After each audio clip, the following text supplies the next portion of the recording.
Welcome to the Ultimate Beginner's Guide to ICT Trading Concepts. This video is a summary of the foundational concepts found in the ICT method, neatly organized for your convenience since the method is quite nuanced and can be overwhelming to some people in the beginning. Without further ado, let's begin talking about swing points and the idea of liquidity. The very first thing we need to understand is the idea of swing points and their relation to liquidity. Swing points are either swing lows or swing highs. To identify swing points, we need three candles. In a swing high, the candle in the center has a lower high to the left and a lower high to the right. In a swing low, the candle in the center has a higher low to the left and a higher low to the right. The reason the idea of swing points is important is because many retail traders place stop orders just above swing highs or just below swing lows, meaning that liquidity is deeper in these areas. Recall that in a long trade, the stop loss and the take profit targets are sell orders, and in a short trade, the stop loss and take profit targets are buy orders. This idea leads us directly to the concept of buy side and sell side liquidity. Just above a swing high, there are a lot of stop orders from short trades, which are buy stop orders, and there are also a lot of buy stop orders from traders who want to go long if price surpasses the swing high. In ICT terms, this level represents buy side liquidity. Just below a swing low, there are a lot of stop loss orders from long trades, which are sell stop orders, and there are also a lot of sell stop orders from traders who want to go short if price surpasses the swing low. In ICT terms, this level represents sell side liquidity. The identification of buy-side and sell-side liquidity levels is important in many ways in the ICT method. Let's move on to a real price chart and observe examples of buy-side and sell-side liquidity levels. In this 5-minute chart of the mini S&P, we currently have a low. This is a potential swing low because the candle to the left has a higher low. If the next candle produces a higher low, the current candle will be classified as a swing low, which represents a point of sell-side liquidity. Moving forward one candle, we can see a higher low, so we can go ahead and classify this low as a swing low. While we were paying attention to the swing low, notice that we also have the potential for a swing high in this candle. That's because the candle to the left has a lower high. If the next candle also produces a lower high, this point will be classified as a swing high or buy-side liquidity.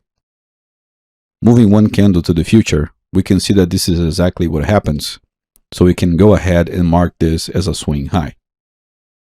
Right now we also have the potential to another swing low. If the next candle produces a higher low, we'll have another swing low at this point. Going forward one candle, we can see that it doesn't happen. The new candle forms a lower low.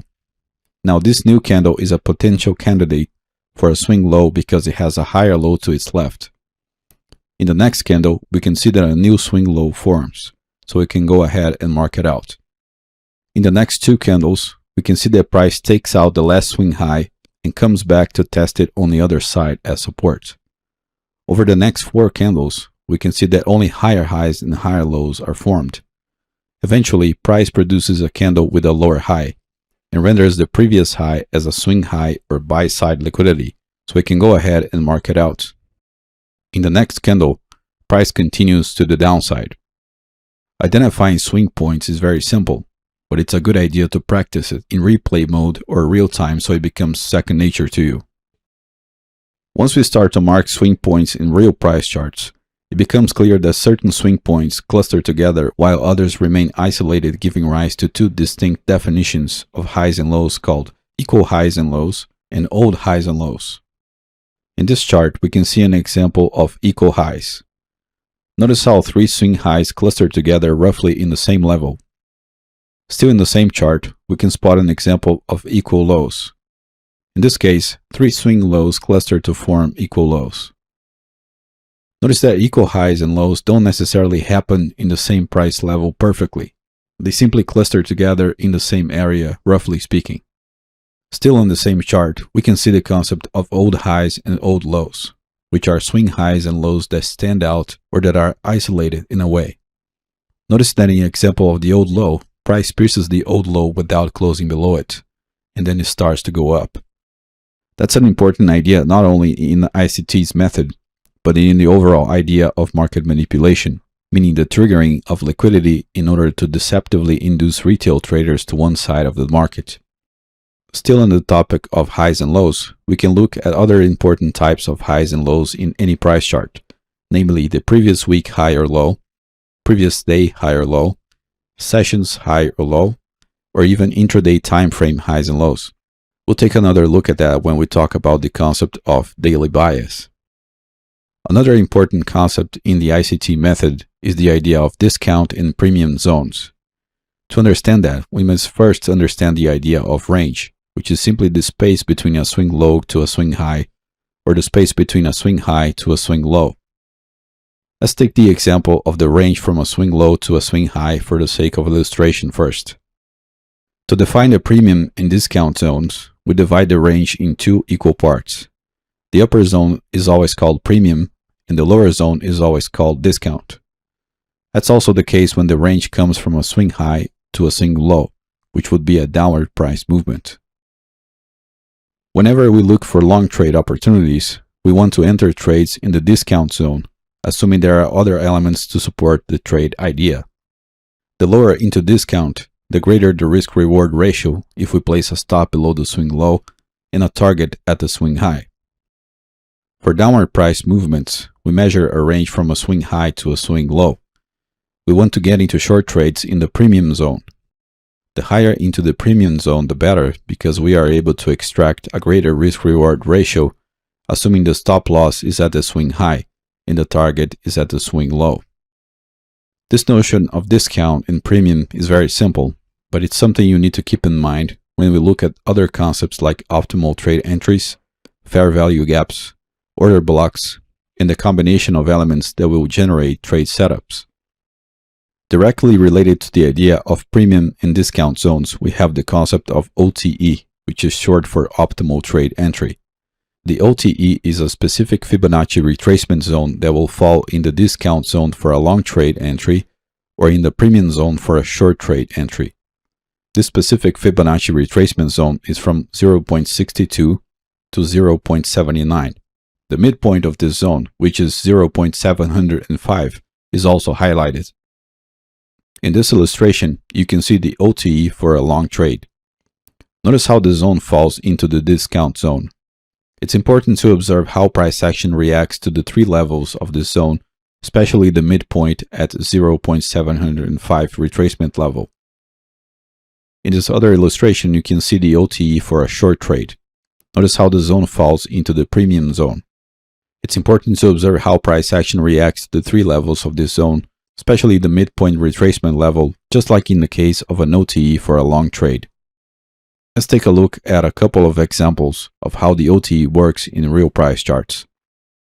Here you can see the 4-hour chart of the Euro-USD. I already marked out an important swing high and a swing low. Let's now mark out the discount and premium zones generated by this range. Recall that a range is the distance between a swing high and a swing low. Let's also mark out the OTE or optimal trade entry for this range. Notice how the OTE falls into the premium zone. If price comes back to that level, we want to observe the interaction of price with each of the three levels that compose the OTE zone. By moving forward a few candles, we can see that price reacts to the 0.62 level of the OTE. Although you can use this as an entry, keep in mind that the higher into premium you get, the greater the risk-reward ratio you will extract from the trade. In this next chart, we can see that price reacts a little to the downside, but then returns back up to the OTE, closing above the midpoint, but still below the 0.79 level. In the very next candle, the market drops significantly. It takes just one more candle for price to reach the swing low target. If a short trade was triggered at the midpoint of the OTE with a stop at the swing high and a target at the swing low, the trade would have a 2.4 risk-reward ratio. In this final image, we can see that price continued going down afterwards. So even though a 2.4 risk-reward ratio is not terrible, there was a lot more that could be extracted from this trade. Let's take a look at a long trade example using the OTE. Here you can see that price just made a swing high. Let's first draw the discount and premium zones. and then plot the OTE using the range outlined in the chart. In this next chart, we can see that price returns to the OTE into discount and reacts to the lowest level of the zone by touching it without closing below it. Right after, price begins to rise in the direction of the old high, swing high, or buy-side liquidity level. One major concept in the ICT method is the fair value gap. The fair value gap is a 3-candle pattern that hides a gap between the first and third candle's shadows. Let's first take a look at the bullish fair value gap, which is often called BC. BC simply stands for buy-side imbalance and sell-side inefficiency. The bullish fair value gap is a pattern where the upper shadow of the first candle doesn't overlap with the lower shadow of the third candle, creating a gap between the two. Let's make a quick comparison between price movements where we can find a fair value gap and one where we cannot. On the left, we can see that there is no overlap between the upper shadow of the first candle and the lower shadow of the third candle, therefore creating a fair value gap. On the right, we can see that the upper shadow of the first candle overlaps with the lower shadow of the third candle. In this case, there is no fair value gap. The bearish fair value gap is often called CB, which stands for sell-side imbalance and buy-side inefficiency. The bearish fair value gap is a pattern where the lower shadow of the first candle doesn't overlap with the upper shadow of the third candle, creating a gap between the two. Let's make a quick comparison between 3-candle patterns where we can find a fair value gap and one where we cannot. On the left, we can see that there is no overlap between the lower shadow of the first candle and the upper shadow of the third candle, therefore creating a fair value gap. On the right, we can see that the lower shadow of the first candle overlaps with the upper shadow of the third candle. In this case, there is no fair value gap. Another important detail about fair value gaps is the idea of consequent encroachment, which is simply a fancy expression that means the midpoint of the fair value gap or the 50% retracement of the gap. Fair value gaps can be used as zones of support and resistance. As is the case with many other types of support and resistance, it's important to pay attention to how price reacts to fair value gap limits and the consequent encroachment line. Let's look at BCs, or bullish fair value gaps, first. The ideal scenario is to see price reacting to the upper limit of the fair value gap, meaning piercing it and closing above it. That's one way of knowing that price is respecting the fair value gap. Another valid way is to observe the same type of reaction at the consequent encroachment. Price will pierce the midpoint of the fair value gap and close above it, quite often testing the consequent encroachment again right after it, although that is certainly not a requirement. In this other illustration, you can see the bearish version of the fair value gap reversal. The principle is the same, of course, but everything is flipped upside down. As it is the case with other types of support and resistance, price can disrespect the fair value gap and test it on the other side. In ICT terms, this is called a fair value gap inversion. Here on the left, you can see a hypothetical example of the bullish fair value gap inversion leading to a bearish movement. And on the right, you can see a bearish fair value gap inversion leading to a bullish movement. Once again, this is exactly like the old switch and test of various kinds of support and resistance lines. Beyond fair value gaps, ICT's method also points to other types of related concepts, namely volume imbalances and gaps. A volume imbalance happens when there is a gap between the open and close of adjacent candles, although there is trading activity within the gaps since candle shadows overlap. A gap occurs when there is a space between highs and lows of adjacent candles, meaning there is no trading activity between the high of the first candle and the low of the second candle in the case of a bullish gap, or the low of the first candle and the high of the second candle in the case of a bearish gap. In this illustration, you can see the bullish version of the fair value gap, volume imbalance, and gap side by side for comparison. In this other illustration, we have the bearish version of all three patterns. Keep in mind that you can use fair value gaps, volume imbalances, and gaps in a similar way. Let's now observe some real examples of fair value gaps, volume imbalances, and gaps, starting with a very simple example. We begin with this 1-hour chart of the dollar index. Moving one candle to the future, we can spot the formation of a fair value gap since the upper shadow of this candle does not overlap with the lower shadow of the current candle. It's not uncommon for price to return to the fair value gap and then continue its main trajectory, although this is not the only use of fair value gaps. Moving one candle forward, we can see that price enters the fair value gap area and then immediately reverses to the upside, continuing its main movement. Notice here that if the lower shadow of the next candle does not overlap with the upper shadow of this candle, we'll have a new fair value gap. In the next candle, we can see that this is exactly what happens. Another fair value gap is created. In the next candle, we can see an inside bar formation, but without entering the latest fair value gap.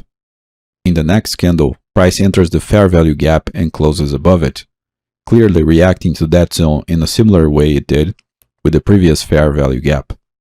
After that, price resumes its movement to the upside for a few more candles. If we move one more candle to the future, we'll observe the formation of a gap, as you can see in this chart. We can mark it out in the same way that was done with the fair value gaps. The principle here is the same. This is an area that price can come back to in reverse. We can also observe inversions in some cases. In the very next candle, we can see price reacting to the gap in a similar way it did with the previous fair value gap. In this chart, we can see how price continued going up after reacting to the upward gap. Notice also that the current candle is reacting to a fair value gap that was formed right after the upward gap. Still in the dollar index, but this time in the 4-hour chart, we can see an example of volume imbalance. Notice there is a gap between the close of the previous candle and the open of the current candle, but there is also trading activity between the gap, which makes this a volume imbalance. In the next few candles, we can see how the volume imbalance can hold price, and eventually the market starts to rise from there. Another important idea in the ICT method is called order block. There are a couple of different ways of using order blocks. Let's divide these two ways into large body candles, which are often referred to as high probability order blocks, and small body candles with more prominent shadows, which are often referred to as low probability order blocks. Let's explore the high probability order block first. The bullish variation of an order block is formed by the large body bearish candle or series of large bodied bearish candles that sweep sell side liquidity and then lead to a break of an old high right after it, which in this case is called a break of structure. The order block occurs at the open of the large bodied bearish candle that sweeps sell side liquidity. Price will often retrace back to the order block before moving higher. The bearish variation of an order block is formed by the large body bullish candle or series of large body bullish candles that sweep buy side liquidity and then lead to a break of an old low right after it, which in this case is called break of structure. The order block occurs at the open of the large body bullish candle that sweeps buy side liquidity. Price will often retrace back to the order block before moving lower. Notice that high probability order blocks come from simple expanding pivot formations where a lower low is followed by a higher high in the case of a bullish order block, or when a higher high is followed by a lower low in the case of a bearish order block. We also have the low probability order blocks, which are formed by small body candles with more prominent shadows occurring in the middle of a single price movement. These can also be divided into their bullish and bearish variations. In the bullish variation of a low probability order block, we find a small-bodied bearish candle in the middle of a price movement composed by mostly bullish candles. The order block sits in the space between the high and the open of the small-body bearish candle. Price will often retrace to this order block before resuming the movement upwards. In the bearish variation of a low probability order block, we find a small-body bullish candle in the middle of a price movement composed by mostly bearish candles. The order block sits in the space between the low and the open of the small body bullish candle. Price will often retrace to this order block before resuming the movement downwards. Let's take a look at an example of a high probability bullish order block in a real price chart. In this chart, you can see that I marked out the latest swing low highlighting a sell side liquidity level. Recall that in a bullish high probability order block, you must identify the sweep of sell side liquidity first. In this next chart, we can see that sell side liquidity is swept by a large body bearish candle. Notice also that the upper tail of the previous candle forms a swing high. We want price to break this latest swing high.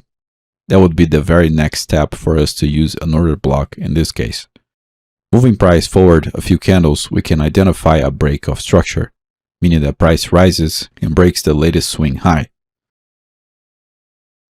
In summary, we swept the sell side liquidity and failed to move down after it. Price comes back up and breaks market structure. This is a setup for a high probability order block. In this case, the order block sits in the opening price of the large body bearish candle that swept sell side liquidity. Price will often retrace back to the order block, as you can see here, which would be the long trade setup, and then price goes to the upside as expected, as you can see in this final chart. There are a couple of important details in here. Notice that price touches the order block 2 times before going to the upside, which would be the opportunity for a secondary entry in case you missed the first touch. Beyond that, we can also see a low probability bullish order block working, as you can see in this area. A small-bodied bearish candle in the middle of a bullish movement where we mark the distance between the high and the open. Observe how price action comes back to this area right after and goes up from there. Let's move on now to a real example of a high probability bearish order block where we use another type of entry called mean threshold instead of using the opening price of a large body bullish candle as the order block. In this chart, I marked out the buy side liquidity level and we can see price approaching that level. This is the moment you begin to anticipate a liquidity sweep.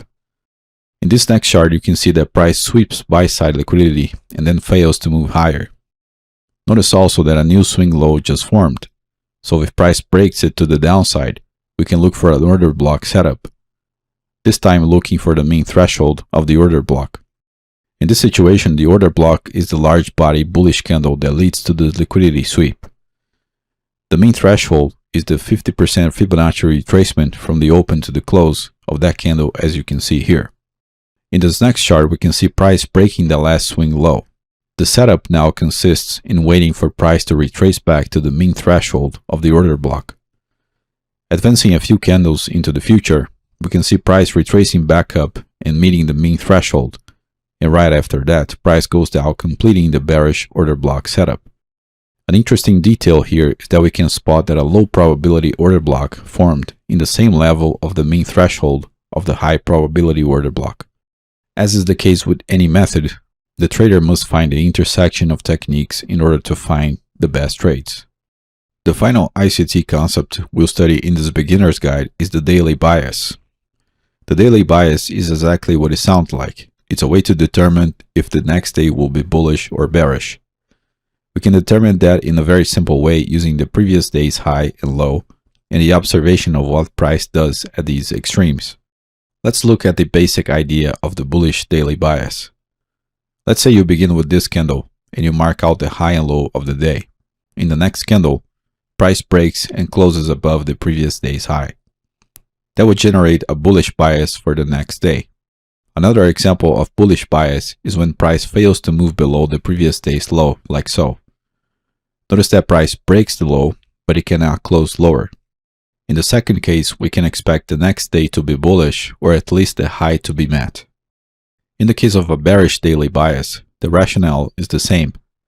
If price breaks and closes below the previous day's low, we have a bearish bias for the next day.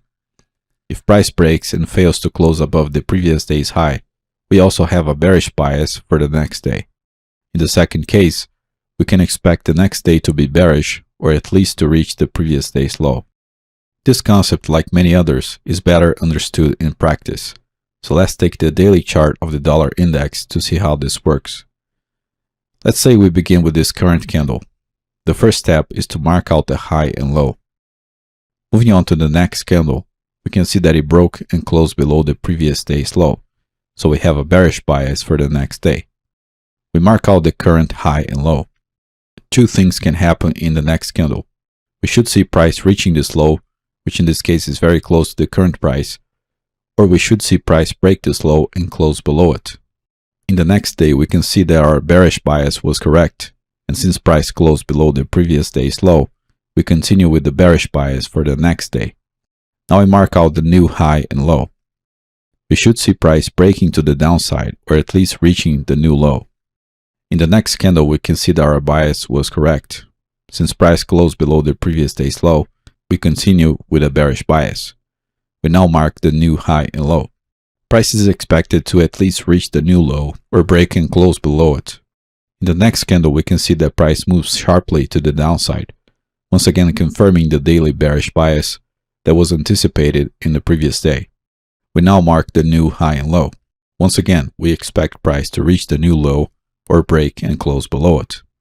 In the next candle, we can see that the bearish bias was correct, and we mark out the new high and low. In the next candle, we can see something new happening. Notice that we did reach the previous day's low as expected. We broke the previous day's low, but we closed back up into the range. This generates a bullish bias for the next day. We now mark the new high and low. In other words, we should see a bullish candle surpassing the previous day's high, or at least price reaching the previous day's high. In the next candle, we see price reaching the previous day's high as expected, but a bearish candle appears, so our bias was wrong in a way. But it was correct about reaching the previous day's high. Notice also that we broke the previous day's high and failed to close above it. This generates a bearish bias for the next day. We must also update the high and low to the current candle. Since the bias now is bearish, we expect price to at least reach this low or break and close below it. In the next candle, we can see that price does reach the previous day's low but failed to close below it, generating a bullish bias for the next day. Before moving on, we must update the high and low to the current day.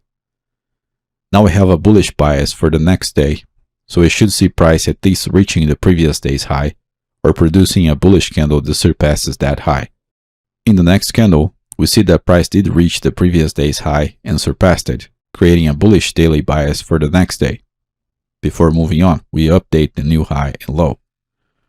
Once again, we should see price at least reach the previous day's high or surpass the previous day's high in a bullish daily bias. In the next candle, we not only reached the previous day's high, but we also surpassed it, creating a new bullish bias.